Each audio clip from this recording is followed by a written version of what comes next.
আমাৰ সকলোৰে মৰমৰ জুবিন গাৰ্গ আৰু আমাৰ মাজত নাই। তেখেতে উভতি নহাৰ বাটেৰে গুচি গৈছে।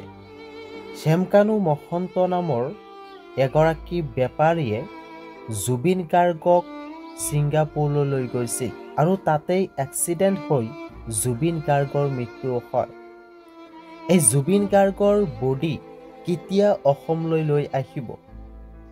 ইতিমধ্যে অসমৰ মুখ্যমন্ত্ৰী ডক্টৰ হিমন্ত বিশ্ব শৰ্মাই কোৱা মতে জুবিন গাৰ্গৰ বডি আজি ৰাতিৰ ভিতৰত অসমলৈ লৈ আহিব আৰু কোৱা হৈছে সৰুসজাইত হ'ব জুবিন গাৰ্গৰ ৰাজহুৱা শ্ৰদ্ধাঞ্জলি।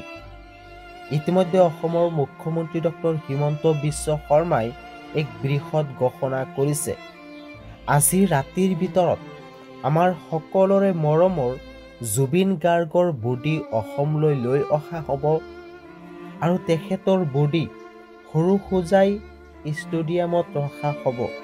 তাতে 2 এদিন ৰাজহুৱা শ্ৰদ্ধাঞ্জলি হ'ব, তাৰ পিছতহে সৎকাৰ কৰা হ'ব।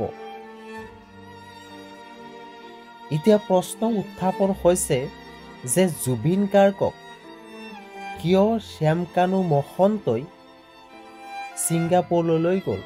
এই মহন্ত নামৰ বেপাৰীগৰাকীয়ে একমাত্ৰ ধনৰ লোভত জুবিন গাৰ্গক তাত লৈ গৈছিল আৰু তাতেই কিন্তু অসমৰ জনপ্ৰিয়, কেৱল মাত্ৰ অসমৰ নহয় গোটেই ভাৰতবৰ্ষ, এই ভাৰতবৰ্ষ ক'লেও ভুল হ'ব, গোটেই পৃথিৱীৰ জনপ্ৰিয় শিল্পী আজি আমাৰ মাজত কিন্তু নাই।